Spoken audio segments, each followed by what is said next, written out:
আজি এই বিহুৰ প্ৰাকখনত আজিৰ সংবাদমেল যোগে কেইটামান কথা আমি উপস্থাপন কৰিব লৈছোঁ সদৌ সমূহ অসমবাসীৰ জ্ঞাতাৰ্থে তথা আমাৰ জিলাবাসীৰ জ্ঞাতাৰ্থে আপোনালোকে অৱগত যে কেইদিনমান আগতে আমাৰ এগৰাকী অসমীয়া জীয়ৰীক ফেঞ্চি বজাৰত ফাঁচী বজাৰত একাংশ অনা অসমীয়াৰ দ্বাৰা শাৰীৰিক নিৰ্যাতন চলোৱা হৈছে।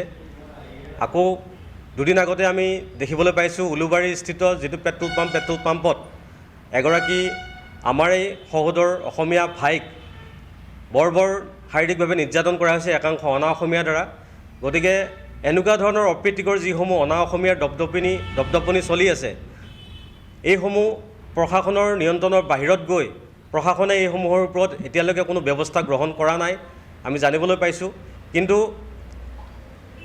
এই যিসমূহ ঘটনা হৈছে, এই ঘটনাবোৰৰ আঁৰত আচলতে বহিৰাগতৰ যিটো শক্তি, এই শক্তিটো আমাৰ অসমীয়াৰ কাৰণে এটা খুব দুৰ্ভাগ্যজনক।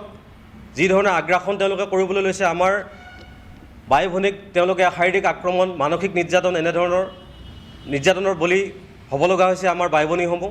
গতিকে আমি কেইটামান পদক্ষেপ আমি আজি ল'বলৈ বিচাৰিছোঁ। আমাৰ দৰং জিলাখনৰ ভিতৰত যিসমূহ পেট্ৰল ডিপু আছে, পেট্ৰল পাম্প আছে বা বিভিন্ন ব্যক্তিগত খণ্ডৰ প্ৰতিষ্ঠান আছে, অনুষ্ঠান আছে, এই অনুষ্ঠানসমূহৰ যিসমূহ স্বত্বাধিকাৰ আছে, এই স্বত্বাধিকাৰসকলে যাতে আমাৰ খিলঞ্জীয়া বাই ভনী, আমাৰ অসমীয়া ল'ৰা ছোৱালীসকলক এই অনা অসমীয়াৰ ঠাইত সংস্থাপন কৰক, যাতে আগন্তুক দিনত এই অনা অসমীয়াসমূহে আমাৰ অসমীয়া বাই ভনী, আমাৰ ল'ৰা ছোৱালীসকলৰ ওপৰত যাতে নিৰ্যাতন চলাব নোৱাৰে। আৰু আমাৰ ল'ৰা ছোৱালীসকলে অনা অসমীয়াৰ ঠাইত কাম কৰক, আমি সংস্থাপনমুখী হ'ব লাগিব।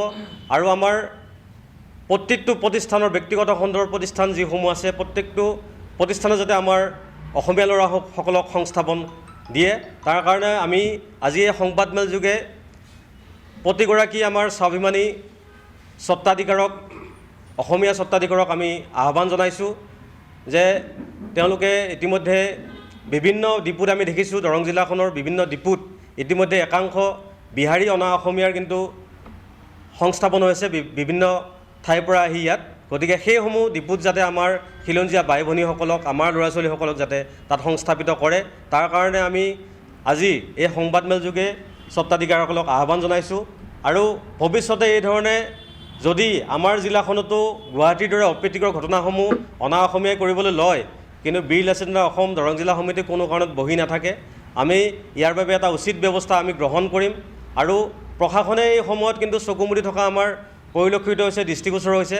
এই প্ৰশাসনসমূহে কিন্তু ইয়াৰ ওপৰত উচিত ব্যৱস্থা গ্ৰহণ কৰিব লাগিব, অন্যথা আমি আগন্তুক দিনত প্ৰতিবাদ মুখৰ এক পৰিস্থিতি আমি ইয়াত সৃষ্টি কৰিম, গণতান্ত্ৰিক আমি আন্দোলন গঢ়ি তুলিবলৈ চেষ্টা কৰিম।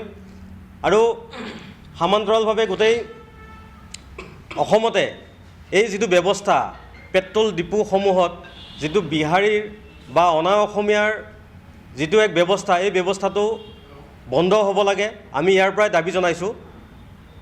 বিশেষকৈ আজি আমাৰ অসমৰ এই অসম মুলুকত আহি বাহিৰৰ পৰা আমাৰ অসমীয়াক মাৰপিট কৰিব, আমাৰ অসমীয়াক নিৰ্যাতন চলাব, শাৰীৰিক মানসিকভাৱে শোষণ কৰিব, এইটো কিন্তু আমি থকালৈ হ'ব নিদিওঁ।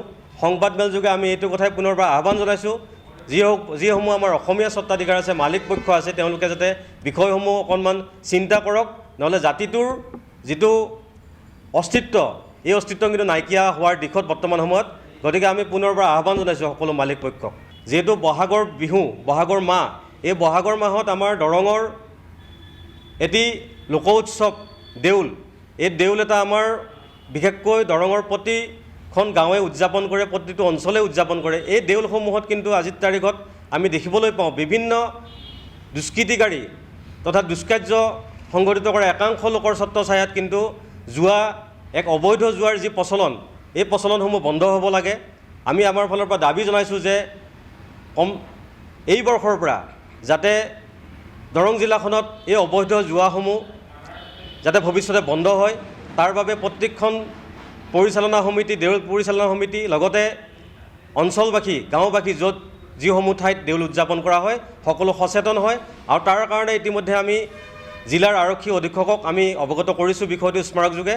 আৰু এই ধৰণৰ যদি জুৱা তাতে খেল প্ৰচলন কৰে, তেতিয়াহ'লে আমাক খবৰ কৰক, অন্যথা প্ৰশাসনক পোনপটীয়াকৈ খবৰ কৰক। আমি তাৰ বাবে সকলোকে আহ্বান জনাইছোঁ, সচেতন নাগৰিকক। নহ'লে কিন্তু আমাৰ গোটেই ভৱিষ্যত প্ৰজন্ম যিসমূহ আমাৰ উঠি আহিছে ল'ৰা ছোৱালী, এইসমূহ কিন্তু বিপথে পৰিচালিত হোৱাৰ আমাৰ আশংকা হৈছে। গতিকে সকলোকে আহ্বান জনাইছোঁ। দ্বিতীয়তে আমি আৰু এটা কথা উল্লেখ কৰিব বিচাৰিছোঁ, এই বিহুৰ প্ৰাকক্ষণত যিসমূহ চালানী গামোচা ইতিমধ্যে প্ৰৱেশ কৰিছে অসমত বাহিৰৰ পৰা আহি, এই বাহিৰৰ পৰা অহা গামোচাসমূহ বিভিন্ন বিপণীত ইতিমধ্যে বিক্ৰীৰ বাবে যোগান ধৰা হৈছে, বিক্ৰী কৰি থকা হৈছে। এই গামোচাসমূহো কিন্তু ইয়াত প্ৰচলন কৰিব নোৱাৰিব। আৰু আমি সকলোকে আহ্বান জনাইছোঁ, যিসমূহ আমাৰ খিলঞ্জীয়া ব্যৱসায়ী আছে, যিসমূহে এই গামোচাৰ বিপণী খুলি ৰাখিছে, তেওঁলোকক আহ্বান জনাইছোঁ, বাহিৰৰ পৰা অহা গামোচাক তেওঁলোকে প্ৰাধান্য নিদি আমাৰ থলুৱা যিসমূহ গামোচা, থলুৱাভাৱে উৎপাদিত যিসমূহ গামোচা আছে, এই গামোচাসমূহক তাতে উপলব্ধ কৰক। আৰু এই গামোচাসমূহে যাতে আমাৰ প্ৰতিটো ঠাইত স্থান পাওক, তাকে মই কামনা কৰিছোঁ আমি। আৰু সকলোৱে এই ক্ষেত্ৰত সহযোগ কৰাটো আমাৰ কাৰণে একান্ত বাঞ্ছনীয় হৈ পৰিছে। জিলাখনৰ লগতে সমগ্ৰ অসমবাসীৰ, অসমীয়াৰ এক জাতি সত্তাৰ ৰক্ষাৰ স্বাৰ্থত সকলোৱে আগবাঢ়িব লাগিব।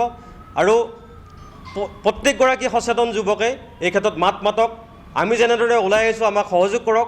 আপোনালোকৰ সহযোগ অবিহনে, প্ৰতিগৰাকী অসমীয়া আমাৰ ভাই ককাই সহযোগ অবিহনে কিন্তু আমি এই ক্ষেত্ৰত আগবাঢ়িব নোৱাৰিম।